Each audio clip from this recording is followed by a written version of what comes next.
Vernon Lee, Satan's the Waster. Pacifism and the Avant-Garde by Amanda Giggle. Part essay collection, part shadow play, part macabre ballet. Satan the Waster, a philosophical war trilogie 1920, is one of Vernon Lee's most political. So Amanda Giggle wrote this essay, and the essay is about Vernon Lee most political and experimental works. Amanda Giggle explores the modernist masterpiece, which lays siege to the patriotism plaguing Europe and offers a vision for its possible pacifist future. Published March 2019. When all nations shall welter in the pollution of warfare, this child's eye shall remain clear from its phlegmatic fumes. She shall drink deep of sorrow, but recognize the pathway from her lips that sweetened and consecrated cup of hatred. Thus spoke a fairy bestowing a gift upon the infant Vernon Lee in a short story published in the Atlantic Monthly in 1950. The tale, resembling that of Sleeping Beauty, describes a group of fairies attending Lee's christening. Each is the personification of a country from which Lee can trace her lineage and upbringing: England, France, Germany, Italy, Russia and Poland, and each give her a gift from their culture. Although most are good fairies, one is evil. We are not told which country the fairy represents, and condemns Lee to a life in which she shall never fully belong to one nation over another. However,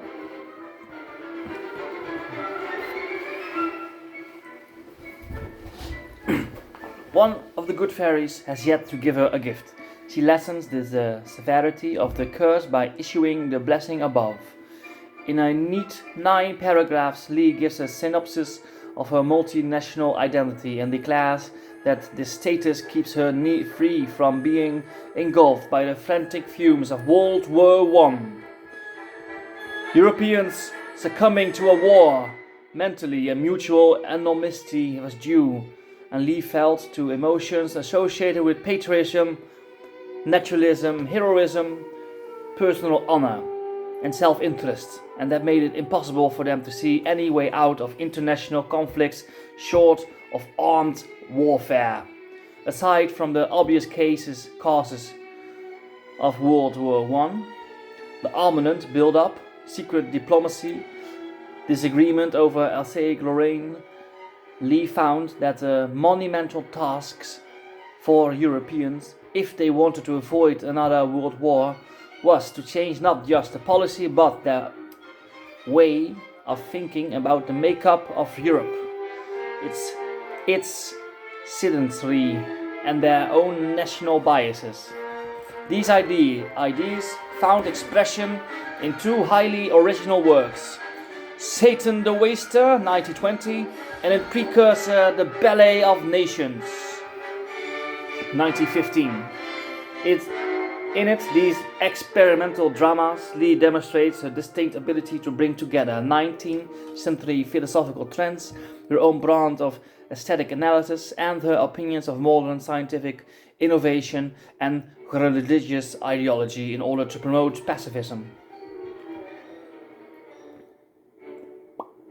Lee was visiting England when war was declared and was unable to return to her home, Il Parimanio, a villa outside Florence, until 1919, and during those years she tried to mitigate the pro-war sentiments of her fellow Brits, and her letters and articles show that she was unwilling to compromise her beliefs in order to maintain what were long-standing friendships with those supportive of the war. She produced a flurry of polemical writings, mostly as articles and letters to the editor in The Nation and the Labour leader, and in pamphlets for the Union of Democratic Control, of which she was one of the earliest members. Satan the Waster is, however, the most comprehensive, creative, and compelling of all her wartime writing. It is a remarkable work and a truly modern amalgamation of texts, a shadow play in prose intended to be read aloud and not performed. Philosophical essays and a personal memoir in which Lee investigates her innate psychology of self-described neutral, and Lee spends pages explaining how she has attempted to empathize. Empathy and emotive understanding are central tenets in Lee's analytical process with her pro-war friends and insists that she understands why she discussed them. Nevertheless, she holds fast that she is able to see what they cannot.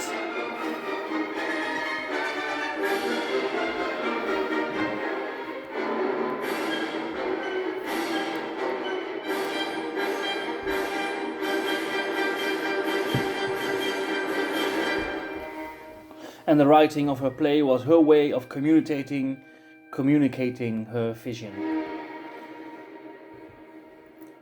Lee wrote Satan the Waster over the course of 6 years, from 1914 to 1920.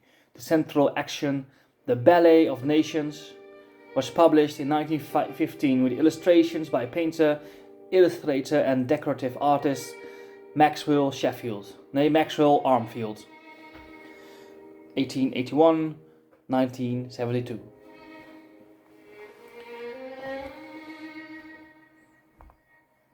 The nanny. One could consider this an early draft of Satan. Armfield and his wife and collaborator Constance Smedley had met Lee a number of times in Florence. Armfield and his wife and collaborator Constance Smedley had met with Lee a number of times in Florence over the years and renewed their acquaintances with her in London. In 1914, Sheffield or Armfield and Smedley were very much involved in the avant-garde theatre productions in London, and they were also dedicated pacifists. And they invited Lee to give her a reading of the Ballet of Nations of their studio in 1915. Again, so Lee wrote Satan the Waster over the course of 6 years, from 1914 to 1920. The central action, The Ballet of Nations, was published in 1915 with illustrations by painter, illustrator and decorative artist Maxwell Sheffield, dus not Armfield. One could consider this an early draft of Satan. Armfield and his wife and collaborator Constance Smedley had met Lee a number of times in Florence over the years and renewed their acquaintance with her in London in 1914. Armfield and Smedley were very much involved in avant-garde theatre productions in London. They were also dedicated pacifists, and they invited Lee to give a reading of the Ballet of Nations at their studio in 1915. One of the few performances of the piece. A second one occurred soon after at the Margaret Morris Theatre, and publisher attended. Upon hearing it, Chateau and Windus offered to publish it, accompanied by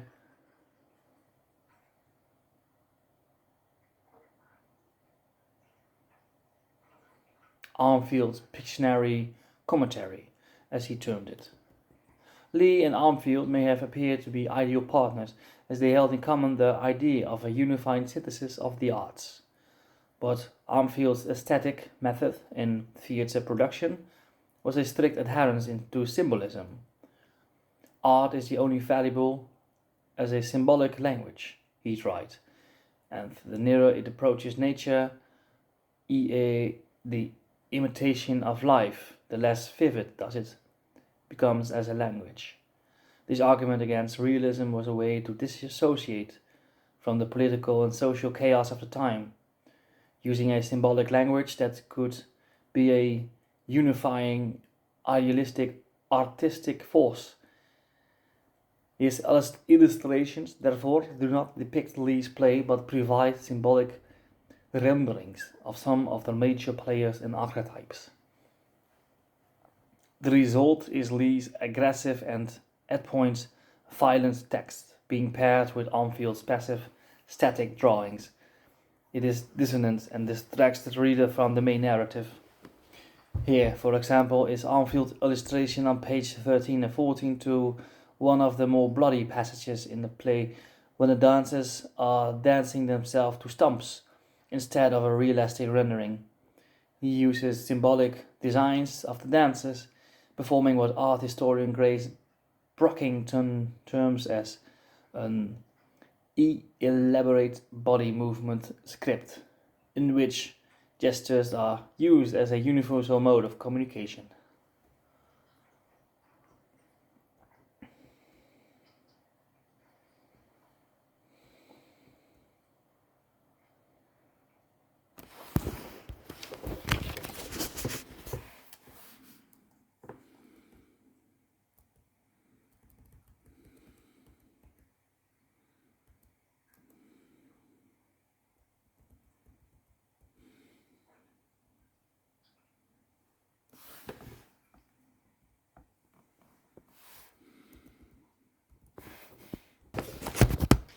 So soon after this publication, Lee began revising the ballet to enlarge its scope. It came to more closely resemble the form of a play when she reshaped it as the nucleus of Satan the Waster, to which she added a prologue sometimes after 1915, an epilogue, a series of drafts written between 1915 and 18, an introduction, 1919, and notes to the prologue and the ballet, written at various points in 1918 and 1919. This continuous composition in itself speaks to how Lee found it difficult to make sense of the war as it progressed year upon year upon year. The introduction and the notes in part focus on the subjective opinions of Lee, her friends, and the pro-war movement. Lee held fast to the theory that one's emotions create his or her individual reality, a reality which is more meaningful than the so-called world of facts.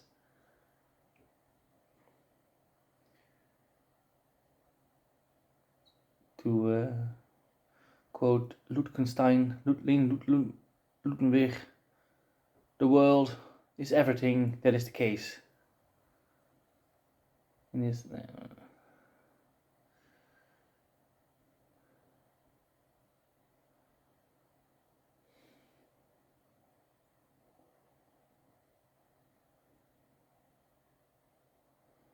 facts, the logic of emotions, which is more cogent, more irrefutable than the logic of facts, for the excellent reason that facts are outside us and can be overlooked or distorted, whereas feeling being in us, being the dominant part of us, cannot. One's emotive responsibility to any one of a number of events forever frames their responses to successive ones, which feeds into the war. The war delusion. One's emotive responsibility to any one of a number of events forever frames their responses to successive ones, which feeds into war delusion and the one-dimensional perspective that plagues most of Europe. All the nations end up participating in a circular experience of war delusion, fed by propaganda and traditional mores of honor and patriotism. This preoccupation with passion, emotions, and the memories of emotions that define multidimensional relations is a thread found overtly and metaphorically throughout Satan the Waster. In its initial 1914 composition, and even more so in the 1920 revision, the ballet is written in imitation of a medieval masque, a dramatic form which Lee had studied since her early career, when she traced the origins and dramatic conventions of the Italian Commedia dell'arte in studios of the 18th century in Italy 1880 and in Ufurion 1884. Generic characteristics of a masque consist of the actors playing mythical or allegorical figures and the central action being a dance or ballet. The dialogue was usually sparse and always a secondary importance to the music, scenery, mechanical effects and the dance. Her reimagining of its an anti-war drama in prose is groundbreaking given her focus on the color, the movement, the sound and shape of the primary players and the minimalist scenery.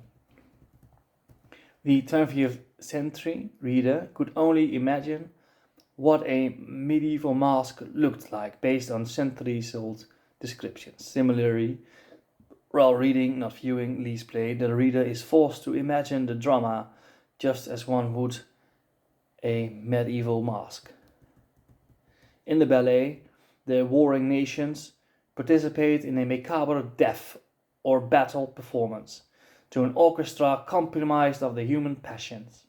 Lee describes a visually stimulating tableau with some scenes purposefully evocative of fine works of art. The prologue opens with a description of Satan awaiting the beginning of the ballet. He is seated at one end of a long empire sofa, very much in the pose of of Machiavelli's Medici dukes, resting one arm on his knee and his chin on his hand, deep in weary and mysterious meditation. Lee uses color, sound and light to describe the eerie luminescence and seductiveness of Satan and his new nephew, ballet master Death.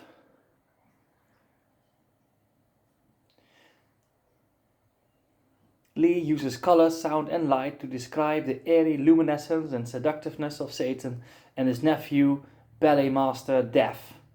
As the ballet is about to begin, the place which, with the earthquake, had become suddenly dark, is lit by the sinister luminescence emanating from Satan's archangelic person. On the whole is suffused with a strange and ominous light, as in a fog, in which near objects are oddly visible and others shade away in nothingness. These imagined, though nonetheless arresting, sets make for a highly evocative modernist work that encouraged the reader to experience this war drama as a deeply emotional experience.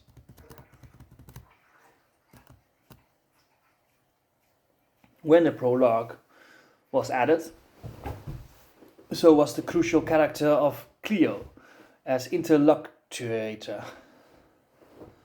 Satan has invited her to be a kind of reporter and record the ballet performance for future generations. With Cleo as a sounding board, Satan extemporizes on various theories of life, love, and war.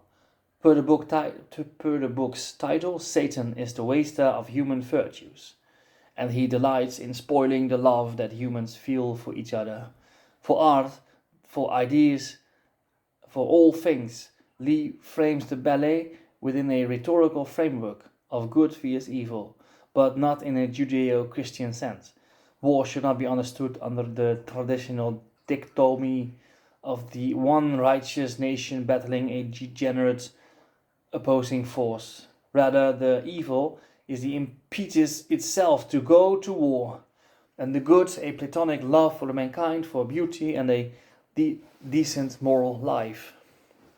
Is inherent in all the belligerent legends. They can resist the urge to engage in mass murder. Satan personifies evil, and he and ballet master Death use the players to demonstrate how easily people and nations can be misled by their virtues. The human passions gather to form the orchestra before the performance. Satan, Mr. Satan, points them out to Cleo.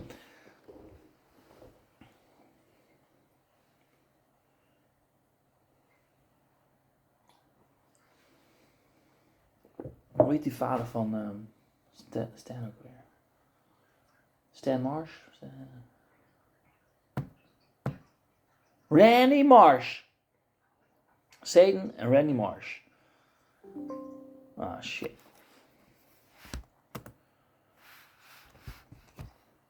Satan points out to Cleo as they arrive. Vanity, indignation, hatred, self-righteousness, idealism, adventure, sin, self-interest, suspicion, and many, many more. Then the new members' science, a gramophone, and organization, a miniature pianola, enter. They are Lee's most overt indictment of the waste of human virtues.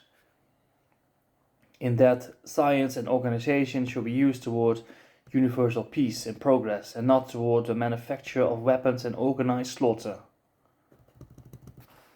The orchestra members. Do you remember? I remember. The orchestra members come together to perform a symphony of patriotism, the most essential participant being heroism, with limbs like a giant's, blushes like a girl, and eyes like a merry child, but which saw not, as he is blind. Lee intends that this voice is the only one to be heard, if the play is ever recited. None of the music must be audible, except the voice and drum of heroism. Anything beyond this would necessarily be hideous, besides drowning or interrupting the dialogue.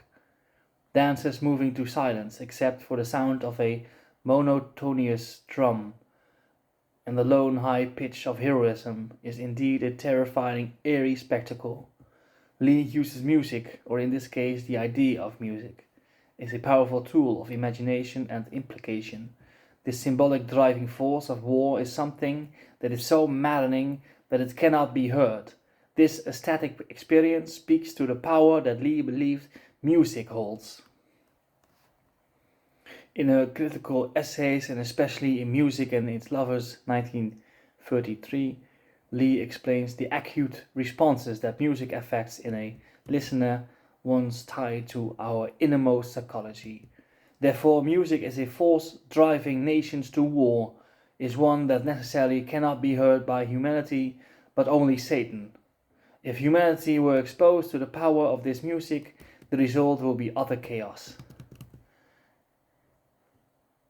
As the bleak dance progresses, the nations perform their own parts and are instructed to ignore the dissonance of other parts. Some attempts variations of a pas de deux, but this cooperation never lasts. In all, the steps are increasingly imaginative, then dissonant, improvised, and then violent and aggressive, especially between the prominent protagonists in the war. Yet, dance they did, chopping and slashing, blinding each other with squirts of blood and pellets of human flesh, as they appeared and disappeared in the moving wreaths of fiery smoke.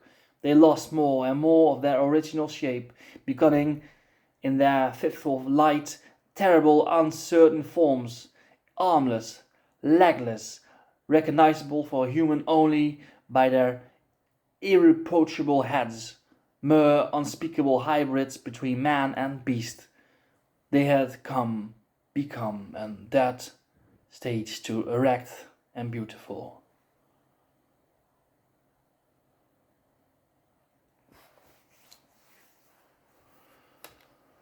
The atmosphere of battle is mimicked on stage further by the addition of smoke and small explosions that the dancers must maneuver around. Lee describes the stage as he did in earlier scenes, in terms of a painting.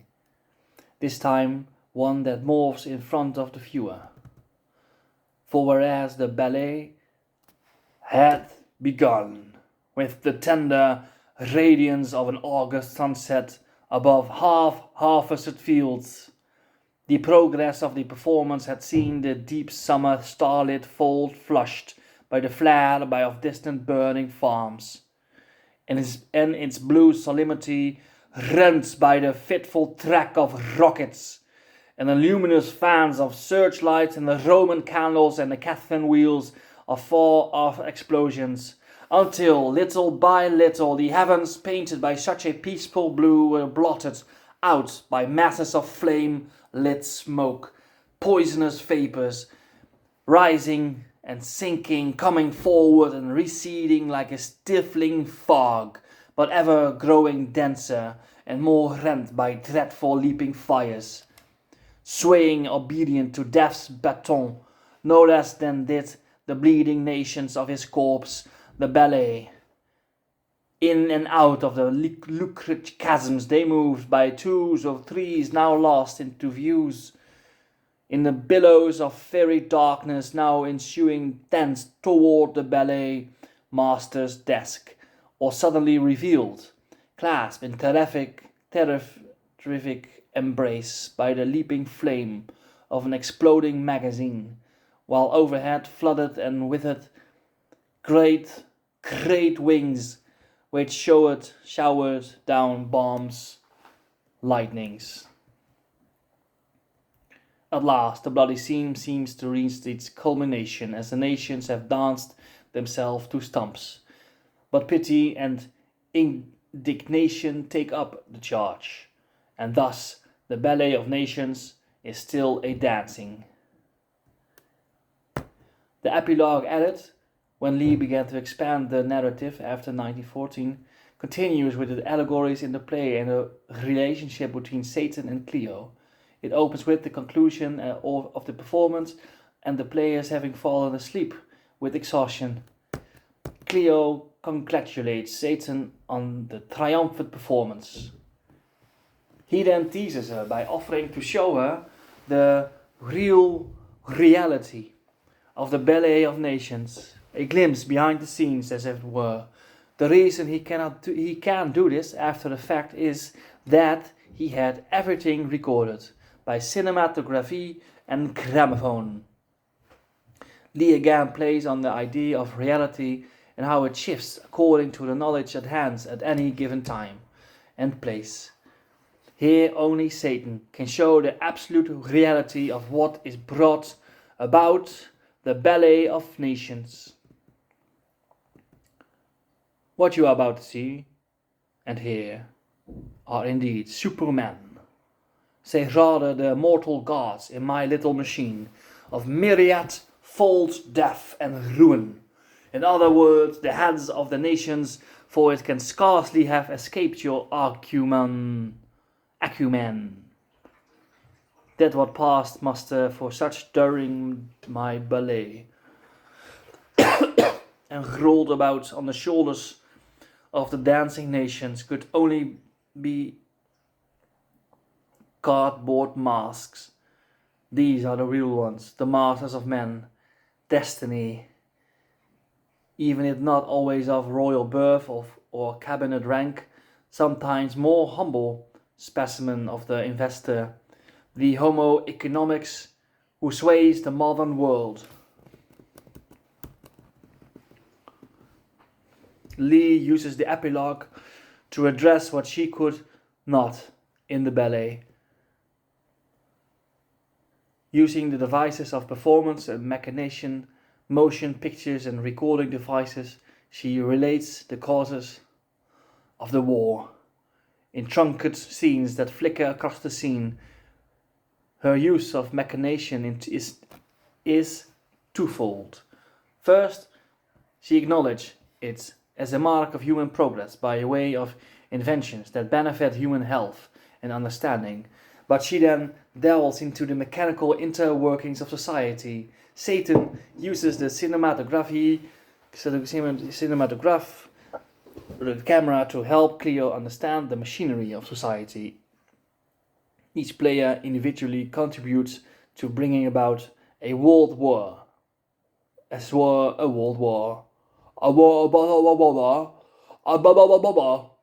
In a notes to the prologue, Lee stresses this point that modern mechanistic living has stunted our spiritual growth while advancing the instruments of modern warfare.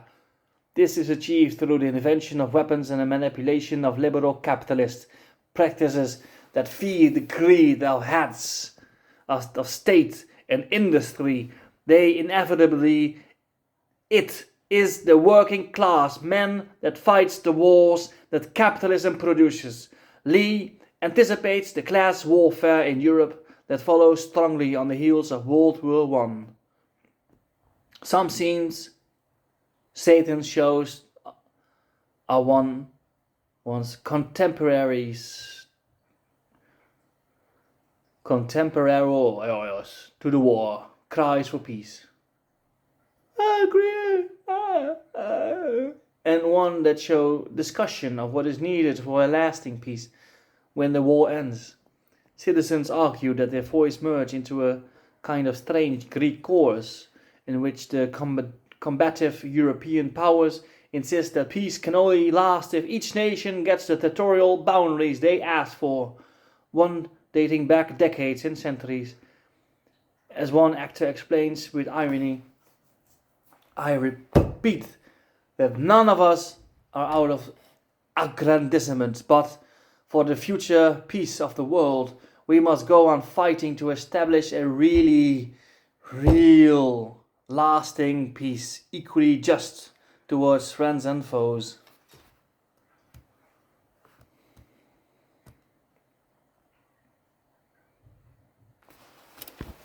Oké dan, oké. Versailles.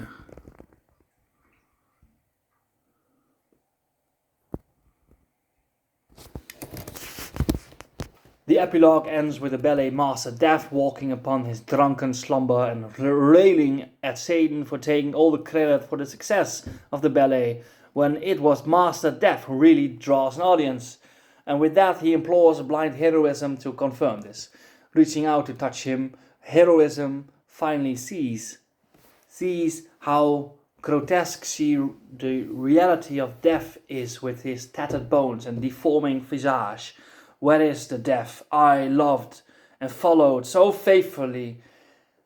The true, pure, lovely Death? Oh, harder!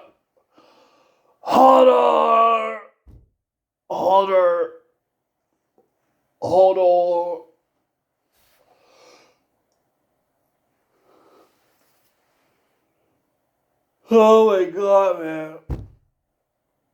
The success of war rests on heroism, continuing to believe in the delusion of a beautiful, moral, and necessary death. Satan knows this. So he cleans Death up for another performance. You vile, old-fashioned scarecrow, do you now understand that heroism has almost found you out for the preposterous, indecent anachronism that you are? And if by any chance the blind boy should really be surged into seeing, why then this will have been the last of our Ballet of Nations. With more text than all the other components of Satan combined, the notes to the introduction, prologue and ballet constitute the last more substantial third of the book. More than simply explanatory, the notes are philosophical musings and extended glosses which digress from the topics touched on in the main text to become essays on entirely different subjects. She writes on everything from the futility of finding one ultimate cause to the war, of the war, to the role that love plays in her ballet, to the need for England to fundamentally change its ideologic and naturalistic outlook, to the role of art in deterring war. Though seemingly disparate, these essays in concert support a sustained argument that there is an independent, ever-changing, nebulous, reality working apart from our own individual realities. Lee genuinely feared for the future of Europe. And when Satan the Waster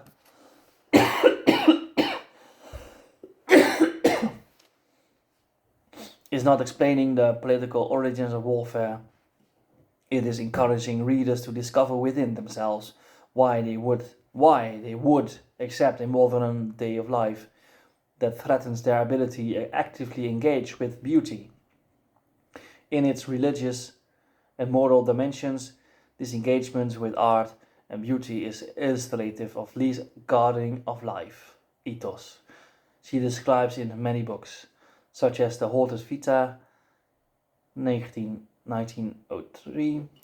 Other points addressed in Satan, however, such as the changing realities that we must come to terms with by utilizing our intellects and protean emotions, not religious superstition, is a point she revisits time and again in her works of the 20th century, including Gospels of Anarchy, Fight or Lies, and Proteus, or The Future of Intelligence.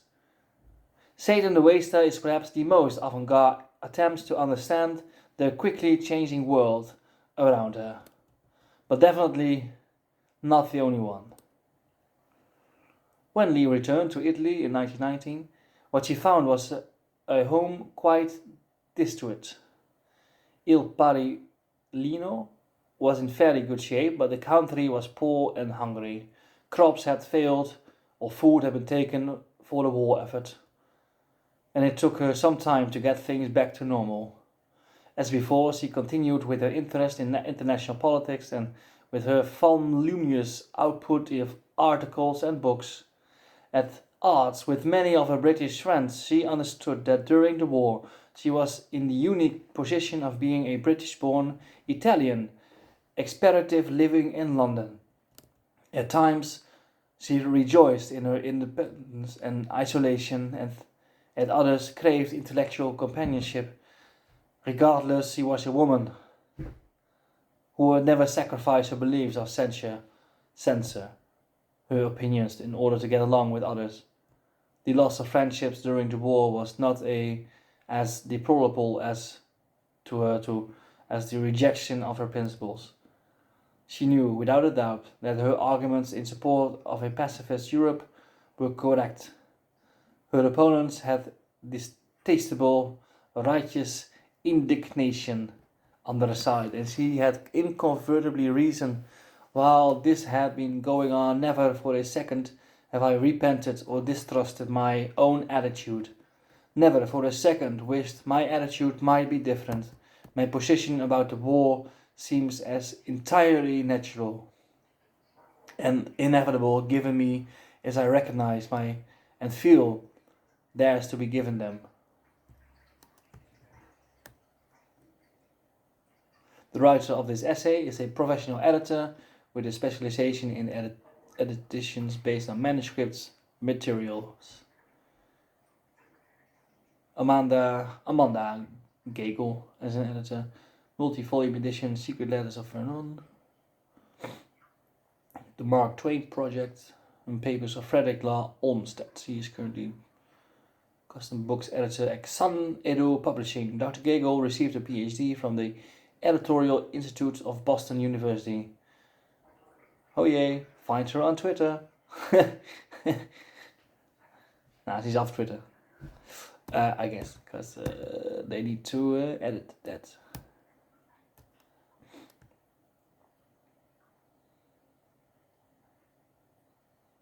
So yeah, like all the genocides of 3,000 years of war, and all the wars, all the industrialized genocides. The Danse Macabre.